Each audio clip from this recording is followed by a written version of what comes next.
ॐ नमः सिद्धेभ्यः।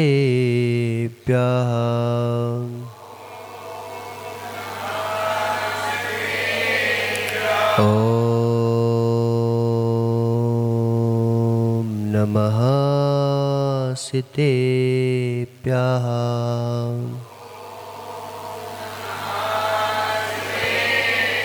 प्रदस्तघातिकर्मणाम् केवलज्ञानभास्करा कुर्वन्तु जगतां शान्ति वृषभाद्याचिनेश्वरां तच्चैति परम ज्योति समं समस्ते अनन्त पर्याये दर्पणतलेव सकलां प्रतिफलति पदार्थमालिका यत्र नमो अरिहन्ताणं नमो शेताणं नमो आयर्याणं नमो वज्रायाणं नमो लोये शब्दशाहुणं। पंच परमेष्टि भगवान की 1008 श्री आदिनाथ भगवान की, आचार्य भगवान अमृतचंद स्वामी की, आचार्य भगवान गुरु विशुद्ध सागर जी महाराज की, 3 कम 9 कोटि मुनिराजों की।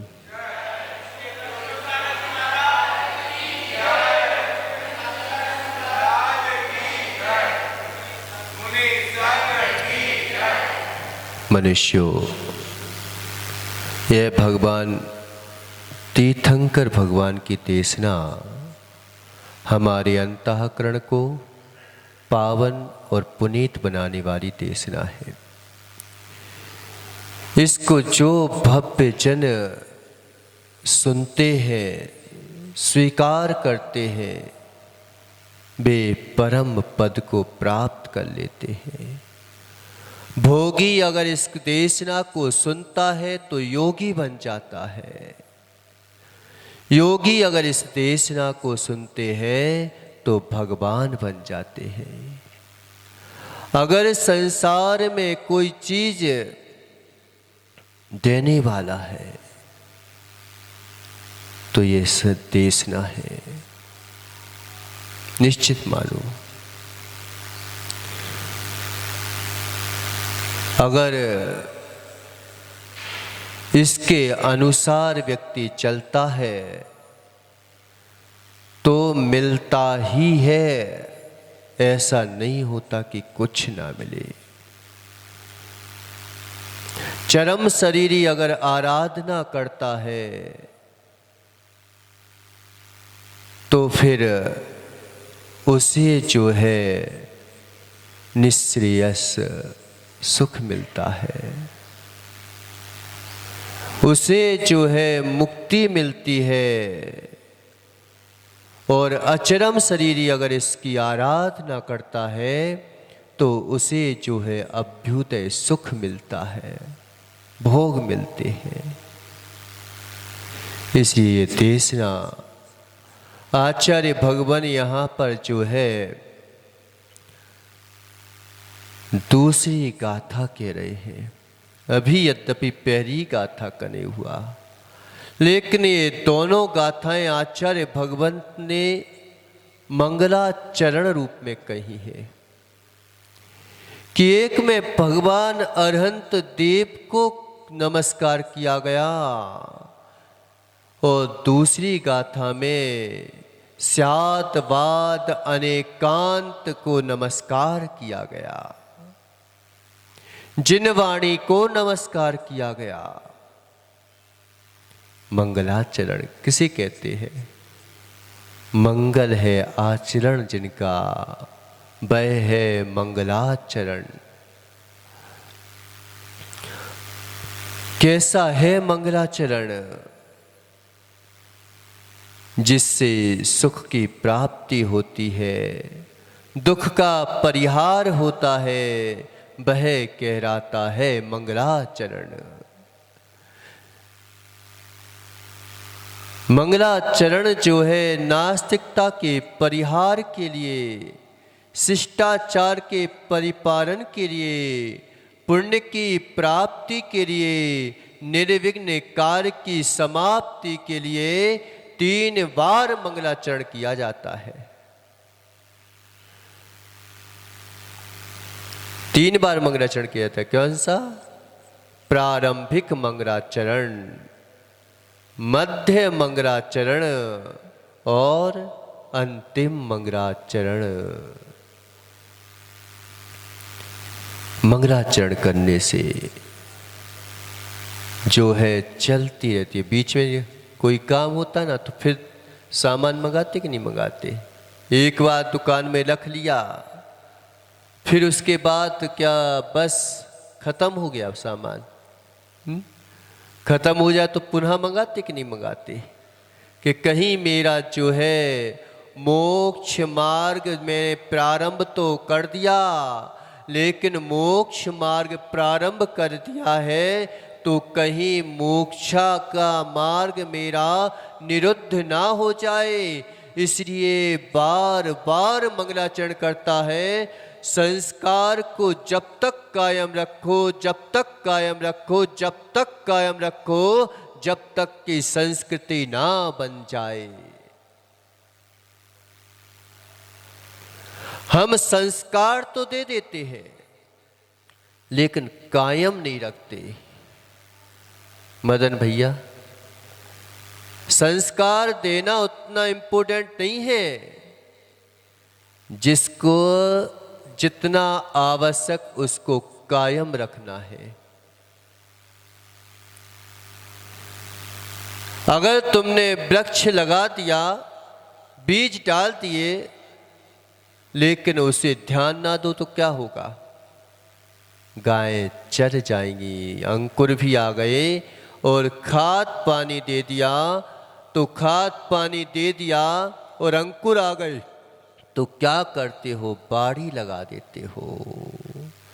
जितना जितना अंदर रहता है उस समय संस्कार दिए जाते हैं बाहर से, और जैसे जैसे बड़ा होता जाता है उसको संस्कार दिए जाते हैं बाहर की सुरक्षा के। आज क्या हो रहा है कि हमने बचपन में, पहली बात तो शुरू में ही हमें टाइम नहीं है, समय नहीं है बच्चों के लिए, और हमने उन्हें भेजना ही बंद कर दिया। तो पहले ही तुम्हारा मंगलाचरण निरुद्ध हो गया, रुक गया। अब रुक गया, अब आगे कैसे बढ़ेगा? और मंगलाचरण कर लिया है तो अब जो है कोई विघ्न ना आ जाए, निर्विघ्न जो है हमारा मोक्ष मार्ग चलता रहे, तो बार बार जो है करना चाहिए। एक बार पढ़ाई करवा तो बस पहली क्लास में बच्चे को, फिर नहीं भेजो, चल जाएगा। संसार के लिए हम कितने सतर्क रहते हैं, लेकिन मोक्ष मार्ग के लिए सतर्क नहीं रहते। क्यों बिगड़ जाते हैं? कई लोग धर्मात्मा भी बिगड़ जाते हैं। देख लिया धर्म को, क्योंकि तुमने धर्म को कायम नहीं रखा, संस्कार को कायम नहीं रखा। मंगलाचरण करने से क्या क्या होते हैं? नास्तिकता का परिहार होता है कि मैं नास्तिक नहीं हूं, मैं आस्तिक हूं, देव शास्त्र गुरु का भक्त हूं। आत्मा है तो कौन सी अवस्था में है आत्मा हमारी? परमात्मा अवस्था में है क्या?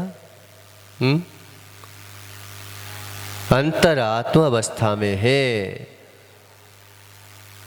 और अगर अंतरात्मा अवस्था को नहीं देखा तो बहिरात अवस्था में रहेगी तुम्हारी आत्मा। भगवान को समय ना दोगे तो तुम समय किसको दोगे? धर्म को समय ना दोगे तो तुम्हारा समय किसमें जाएगा? क्यों अब्दुल लगन जी? ये देखो कि भले ही कितने 25-30 घर हैं, लेकिन आस्था श्रद्धा मजबूत होती है तो 7 समुद्र पार से भी आ जाते हैं, और जब आस्था श्रद्धा नहीं होती तो उदयपुर के उदयपुर में नहीं आ पाते हैं, नहीं आ पाते। आस्था है, विश्वास है, तो फिर व्यक्ति कुछ भी कर लेता है, कहीं से भी आ जाता है। और नहीं है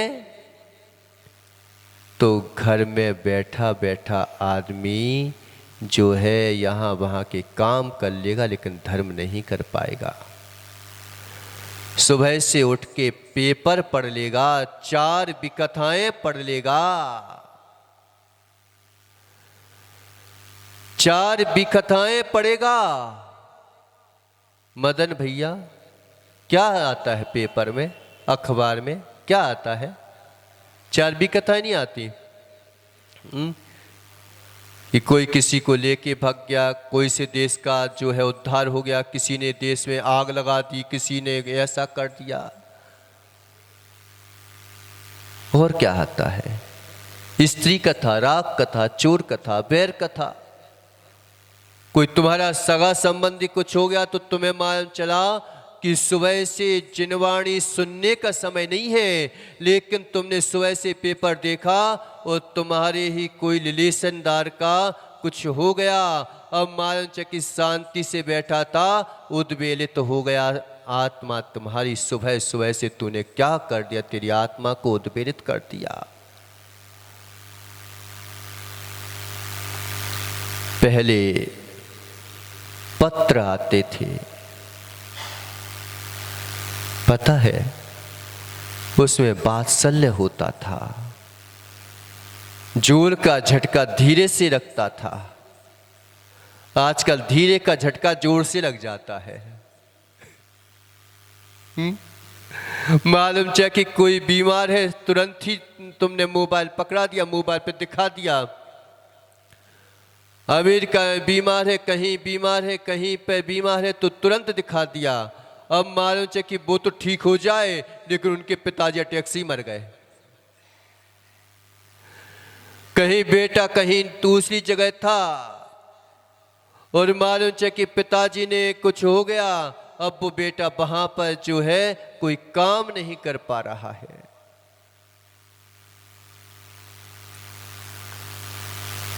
वो तो ठीक हो गया, बाद में फिर समस्याएं खड़ी हो जाएंगी।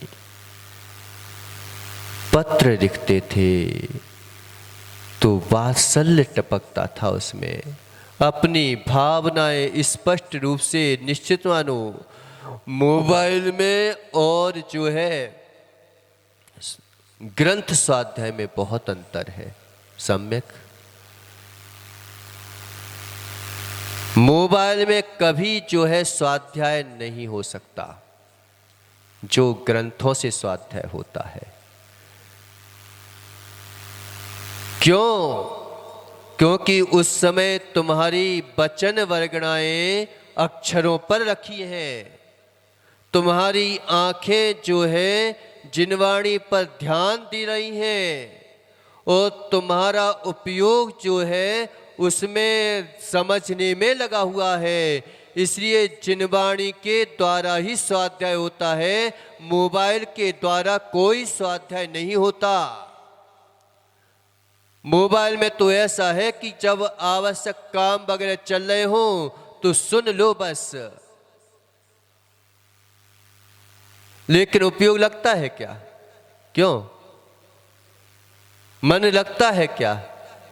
मन वहां पे जो मान कि महाजी स्वाध्याय चल रहा है, वहां पे माने जो है क्या बोलते हैं, चौके में प्रवचन लगा के रख दिए, यहाँ पर चाकू से काट रही है, और वहां पे जो है बेटे से बोले नमक का डब्बा उठा दे, मान के आचार्य के प्रवचन चल रहे थे, नमोस्तु शासन जयवंत हो, और वो चौके को जयवंत कर रही थी।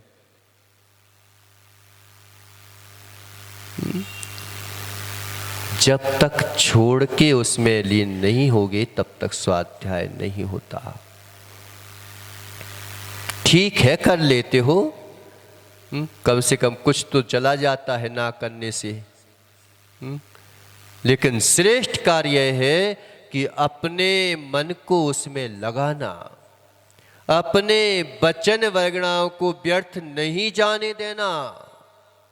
अपने काय योग को द्वारा हम ग्रंथों के एक एक पेज को जो है सम्मान पूर्वक ऊंची चौकी पर रखेंगे तो विनय होगी। जितनी विनय होती है, विनयो मोक्षो द्वारो, विनय मोक्ष का द्वार है। विनय होती है मोबाइल पे, कितनी विनय कर लेते हो।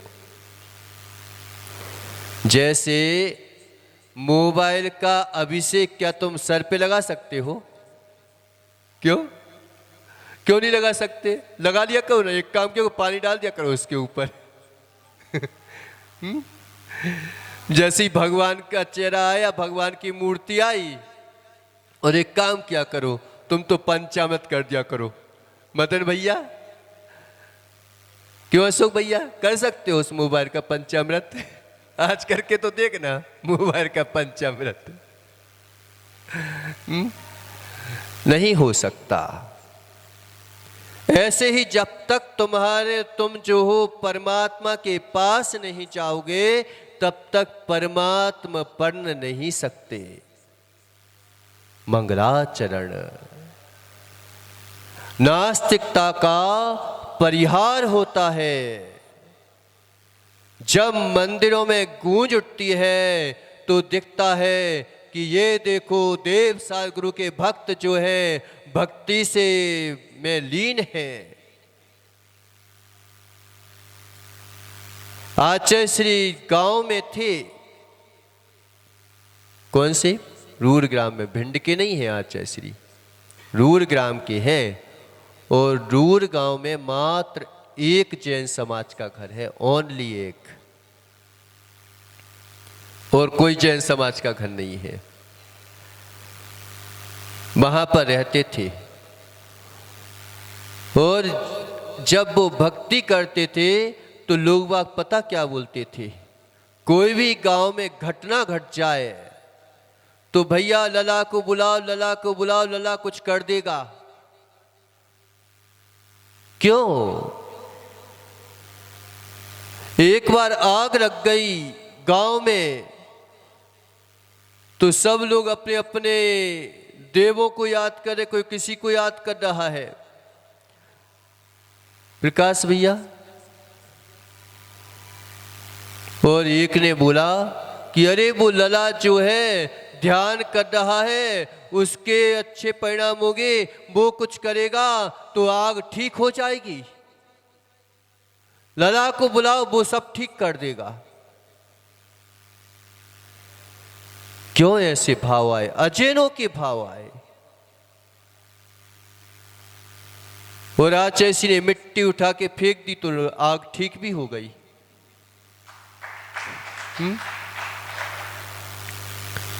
जब तुम मंदिर में गुंजायमान रूप से भक्ति करोगे तो अजैनों में भी श्रद्धा उत्पन्न हो जाती है। और जब तुम जाओगे ही नहीं, फिर बैठ के रोगे कि हमारे क्षेत्र चले जाते हैं, हमारे मंदिर चले जाते हैं, भगवान भी क्या करे? जब तुम स्वयं ही उनकी रक्षा नहीं करोगे, उनकी भक्ति आराधना नहीं करोगे, तो वो तो जाएंगे सही, जाएंगे ना। मंगलाचरण का ही बात चल रही है अभी तो, कि मंगलाचरण नास्तिकता का परिहार होता है और शिष्टाचार का पालन होता है। आप इस बच्चे को स्कूल में क्यों पढ़ाते हो? घर पे पढ़ा दो ना किताबें, वो क्यों? वैसे तो हम सब लोग बड़े चारू हैं, भगवान का नाम आएगा, देव का नाम आएगा, जिनारे का नाम आएगा तो कह देते कि हमारे भगवान आत्मा तो मेरे अंदर है। लेकिन स्कूल के लिए कभी नहीं बोलते कि मेरे अंदर में पढ़ाई है, घर पे ही पढ़ा दूं, स्कूल में क्यों भेजूं।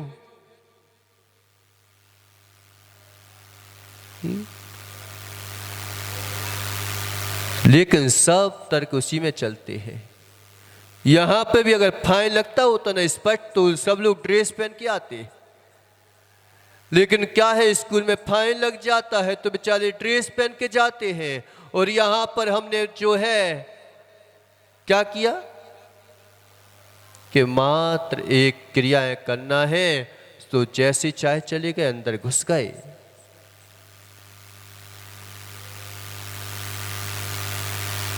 लघु शंका कर रहे हो उसी पैंट शर्ट में, उसी सब चीजों में।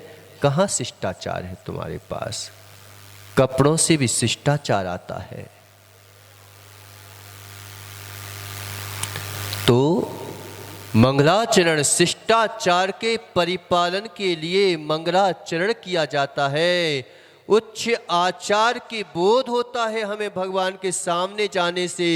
उच्च जो है संयम का बोध होता है भगवान के सामने जाने से।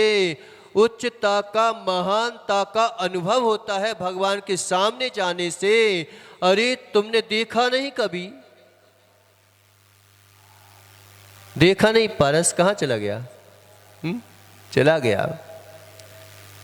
अब कहते हैं कि महाराज जी प्रवचन करें। ठीक है। अच्छा, पीछे बैठ गए थे। पीछे नहीं बैठना पड़ता है, सामने बैठना पड़ता है। क्या देखा नहीं आपने? अपने बच्चे को अगर तुम घर में भी बैठे हो, छोटा सा बालक है और तुम मारा फेर रहे हो,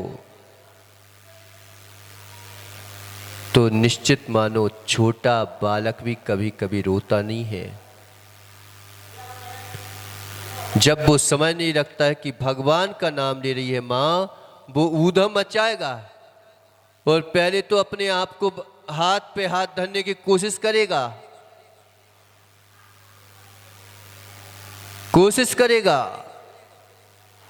क्यों ये आचरण करिए? कई चीजें देख के समझ में आती है कि सामने देखता है बालक तो फिर उसे धर्म समझ में आता है। मंगलाचरण करने से शिष्टाचार का परिपालन होता है और पुण्य की प्राप्ति। पुण्य क्या है? क्या होता है पुण्य? धन, दौलत, टीका लगवा जाना, ये पुण्य है। नाम ले लेना पुण्य है। हमारी यशा कीर्ति फैल जाए, ये पुण्य है। ये पुण्य नहीं है, ये पुण्य का फल है। पुण्य नहीं है ये। आचार्य भगवान ने इसको पुण्य बोला ही नहीं है कि हम सोचें कि ये सब पुण्य है। नहीं है पुण्य। पुण्य है विशुद्धि। जहाँ विशुद्धि है वहाँ पुण्य है, जहाँ संक्लेशता है वहाँ पाप है। विशुद्धि संक्लेशांगाम चेत स्वपरस्थम सुखा सुखम पुण्य पापस्रो युक्ता चेदवर्ते नारहते। क्या हुआ? वे सब जो है एक दूसरे से इसी बात का कंपटीशन करते हैं, भोगों का कंपटीशन करते हैं। क्या सोच रहे हो प्रकाश?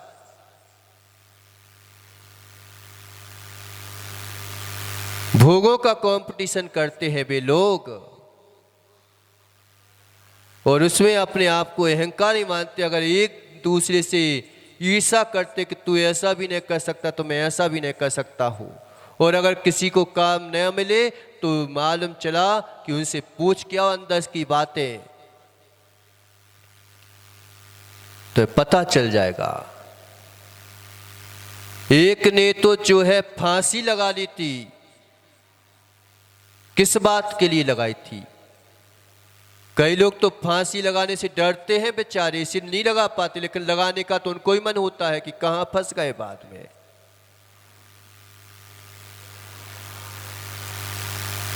क्यों लगा ली? उनमें आनंद होता तो नहीं होता। भगवान के भक्ति करने से मंगलाचरण कह रहे हैं। मंगलाचरण, मंगलाचरण किसे कहते हैं?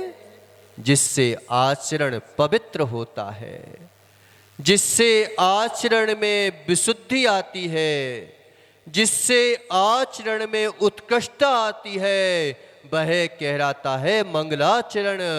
जिससे शिष्टाचार का पालन होता है, वह कहलाता है मंगलाचरण। अब तुम अपनी पर्याय को अगर भगवान की भक्ति में नहीं लगाते हो, अगर तुम अपनी पर्याय को स्वाध्याय में नहीं लगाते हो, अगर तुम इस पर्याय को जो है देव शास्त्र गुरु की आराधना में नहीं लगाते हो, तो मंगलाचरण है कि अमंगल आचरण है? कौन सा आचरण चल रहा है? पुण्य की प्राप्ति इससे होती है और निर्विघ्न कार्य की समाप्ति होती है। वो जानते हैं कि संसार में विघ्न तो आएंगे, लेकिन विघ्न आने पर भी जो है वह निर्विघ्न चलता रहता है। दुख हो सुख हो कैसे ही कष्ट आ जाए, लेकिन जब भगवान को याद कर लेते हैं तो निर्विघ्नता आ जाती है,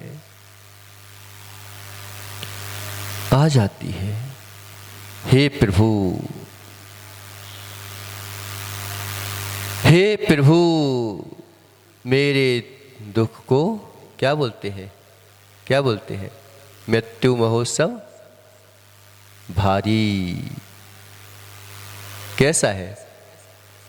तेरे जी को का दुख मृत्यु महोत्सव भारी।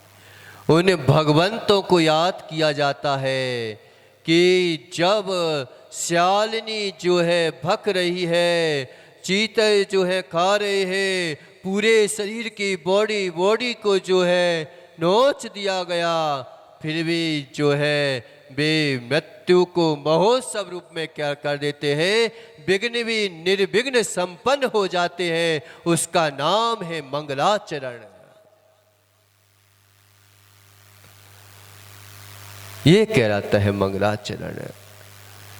संसार के विघ्न आए हैं, लेकिन उन विघ्नों में हमें कैसे अपने को निर्विघ्न बनाना है, उसका नाम है मंगलाचरण। नहीं तो मालूम चला कि थोड़ा सा घाटा लग गया और फांसी लगाना है, अब क्या करें? एक जगह हो गया था कि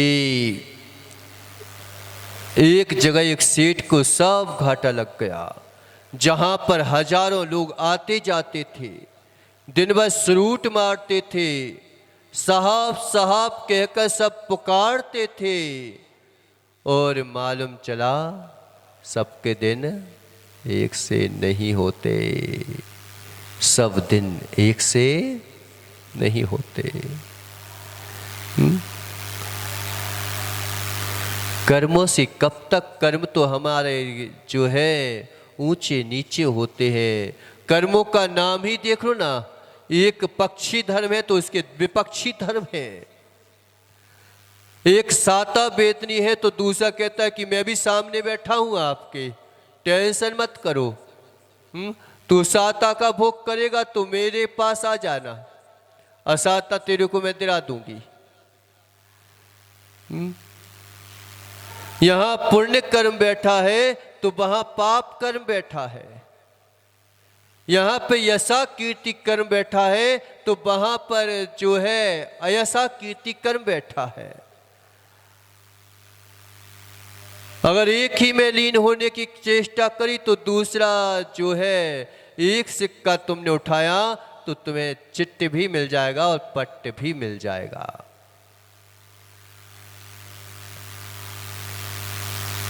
ये तो संसार की रीतियां हैं कि एक लहर ऊंची गई है तो अब टेंशन मत करो, वो नीची जाने वाली है।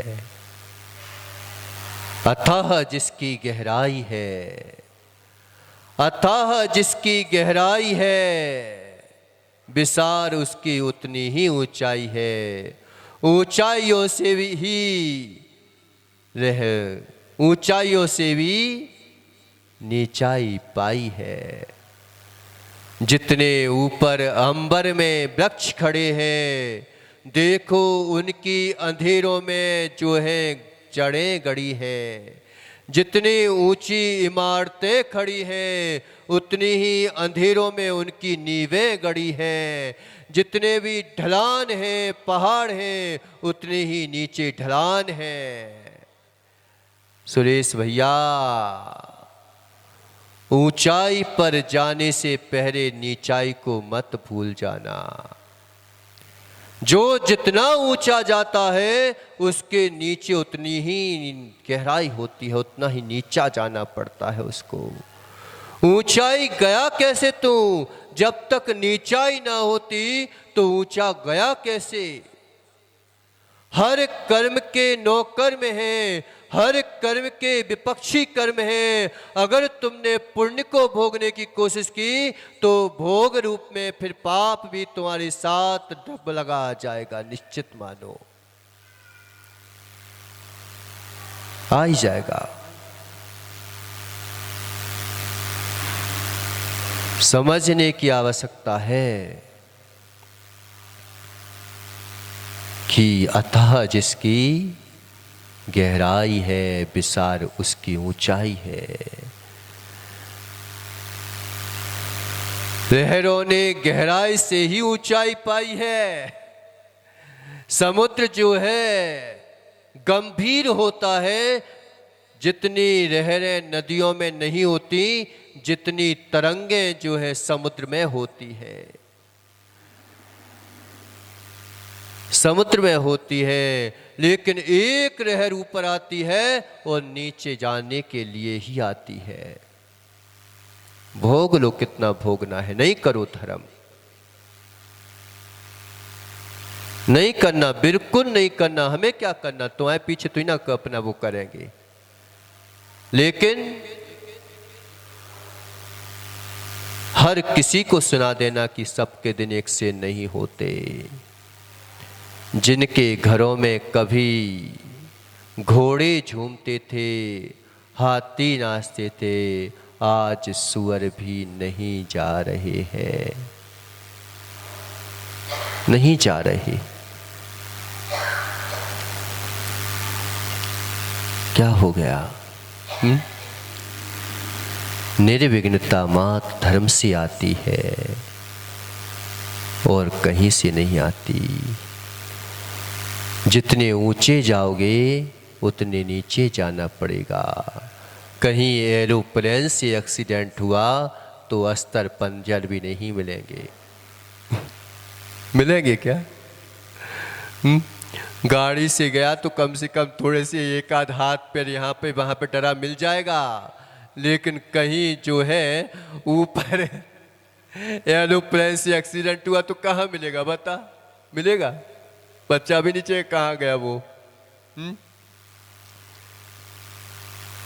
नहीं मिलेगा। अच्छे अच्छे लोगों को कोरोना सिखा के चला गया कि घर के परिवार के लोग भी जो है बड़े बड़े लोगों को हाथ भी नहीं लगा पाए।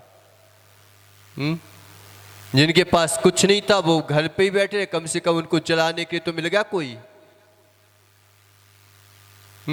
फिर भी नहीं चेतो बेचारे। बेचारो, विचार तो करो बेचारो। कह रहे महाराज जी हम विचार कर लेंगे तो क्या पता फिर आपके पास आना पड़ेगा, ऐसे हम विचार ही नहीं करते, यहाँ पे झड़ा के चले जाते हैं। जैसे ही आपने ख़त्म किया और झड़ाया और चलो, नहीं तो महाराजों की बातों में आएंगे तो कुछ कर ही नहीं पाएंगे। नहीं करो।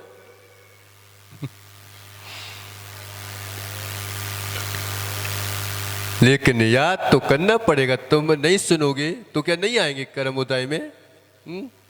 कम से कम एक झटका तो लगेगा तुमको। एक हथौड़ी भी अगर घन पर पड़े तो भले ही वो टूटी नहीं है, लेकिन कमजोरी तो आई है, कमजोरी तो आई है। एक जो है रस्सी कितनी मुलायम होती है, वो भी जो है बार बार जो है शिला पर घिसती रहे तो उसमें भी छेद कर डालती है। ऐसे ही भले ही तुम जो हो कुछ नहीं कर पा रहे हो, लेकिन ऐसा नहीं है कि कुछ असर नहीं पड़ रहा है, असर तो पड़ रहा है तुम्हारे ऊपर, हो रहा है। उनके ऊपर कुछ नहीं होता जो आते नहीं है, वो उनके ऊपर क्या होगा? बेचारे वो तो देवियों के कपड़े कौन धोएगा फिर, अगर वो यहाँ पे आ जाएंगे तो? बच्चों की पुंतरियाँ कौन धोएगा फिर यहाँ पे आ जाएंगे तो? वो एक गाना आता था, कौन सा था? जोरू का गुलाम कौन बनेगा फिर यहाँ पे आ जाएंगे तो? भगवान के गुलाम नहीं बनते, उन्हें जोरू का गुलाम बनना पड़ता है। और क्या है? अब बता दो किसका गुलाम बनना है? तो ऊंचाई पर जाने से पहले नरेश नीचाई को मत भूल जाना। श्रेष्ठ पर्याय उच्च कुल, सडोर शरीर सब कुछ मिला, लेकिन ऊंचाई पर जाने से पहले नीचाई को मत भूल जाना, नहीं तो पड़ेगा पछताना। जाना जाना जाना तो ऐसे जाना कि सिद्धों की श्रेणी में मिल जाना, फिर कभी ना आना पड़े आना। जाना तो ऐसे जाओ, फिर वो जो है अनंत काल बीत जाए, काले कल्प सते पीछा, कितने ही काले कल्प बीत जाए, कितने ही भूचार आ जाए, कितने ही जो है तुम्हारे इस देश में कोरोना फैल जाए, कोई भी रोना फैल जाए, लेकिन वो रोते नहीं हैं। कह रहे बेचारे अपने ही कर्मों से रो रहे हैं, हमसे तो ही ना रो रहे हैं। जाओ तो ऐसे जाओ कि कभी बेचारे इस कोरोना में ना आना पड़े,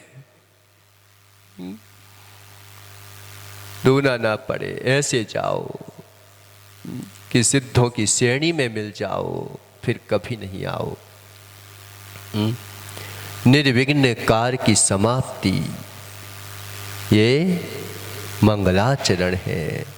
नाम मंगल, स्थापना मंगल, द्रव्य मंगल, क्षेत्र मंगल, काल मंगल, ये मंगलाचरण के नाम है। नाम मंगल। मालूम चला कि हम कितनी शब्द बरगड़ाओं को व्यर्थ करते चले जाते हैं, गाली दे करके, जिनागम के विपरीत बोल दिया। तुम्हें आज शब्द बरगड़ाओं को विपरीत मत करो, मत करो। ये शब्द बरगड़ाएं मिली हैं, इनको कहीं तूने विपरीत कर दिया तो निश्चित मानो इन वृक्षों से पूछ लेना कि तुम बेचारे क्यों खड़े हो। आदिनाथ भवन के सामने ये वृक्ष क्यों खड़े हैं पता है? इनका भी पुण्य है कि कम से कम यहीं पे खड़े होने को मिला, नहीं तो एक वृक्ष तो ऐसा खड़ा होता है कि वहां पर आसपास लोग बाग 2 नंबर जाते हैं उस पेड़ पे। मान लीजिए कि घास के ऊपर 2 नंबर चले जाते हैं लोग बाग। एक इंद्रिय में भी देखो तुम कि कैसे पुण्य पाप चल रहा है। तुम किस पुण्य पाप की बात करो कि महाराज जी मैं पुण्यात्मा हूं, मैं पुण्यात्मा हूं। ये पाप कर्म के उदय में भी पुण्य फलित हो रहा है कि नहीं हो रहा? थोड़ा बहुत। कचनेर के वृक्ष हैं, फूलों के वृक्ष हैं, जिस पर बेचारे ये पुण्य आत्मा जीव रीझ रहे हैं। महाराज मेरा उदयपुर तो नंबर 1 है, काय में एशिया में 2 नंबर पे है, काय में है हरियाली के मामले में। इसका ही पुण्य है, देख लो तुम। जितना तुम्हारा पुण्य नहीं है उतना तुम्हारे देश का पुण्य हो गया। तो उसका भी नाम हो जाता है। तुम किसकी बात कर रहे हो? कि शब्द बरगड़ाओं को व्यर्थ में मत बहाओ। 12 वर्ष तक मौन हो गए महावीर स्वामी के बोलना ही नहीं है इन लोगों से। हमारे शुद्ध सागर जी देखो कि कहते हैं कि क्या होगा इन लोगों को सुनाने से, कोई मतलब तो पड़ता नहीं है। बेचारे उल्टे घड़े हैं, कितना ही वर्षा हो तो असर ही नहीं पड़ता। तो उन्होंने कि इससे अच्छा तो महाराज जी आप ही कर दो, हम बैठे हैं, हमें बोलते रहते जितना बोलना हो। तो बोलते रहते हैं। शब्द बरगड़ाओं को भी पता कैसे यूज करो। जैसे लोभी होता ना, लोभी एक एक पैसे को बचा के रखता है, एक एक पैसे को बचा के रखता है। ऐसे ही शब्द बरगड़ाओं का प्रयोग करना चाहिए कि एक एक मेरी व्यर्थ की शब्द बरगड़ाएं निकल ना जाए। मैंने ये शब्द पाए हैं, ये मेरे व्यर्थ के। मालूम चल कि संजय नाम था, संजू मंजू कर दिया तुमने है। आज करके नाम रखे थे टिंकू मिंकू चिंकू पिंकू है। बताओ, नाम भी ऐसे रखो जिनमें अनवर्थ संज्ञा हो। नाम मंगल है। अनवर्थ संज्ञा सुमते मुनिस्तम स्वयं मतमेन शियोक्ति नेतम यतश्च शेषेषु मतेषु नास्ते सर्व क्रिया कारक तत्व सिद्धे।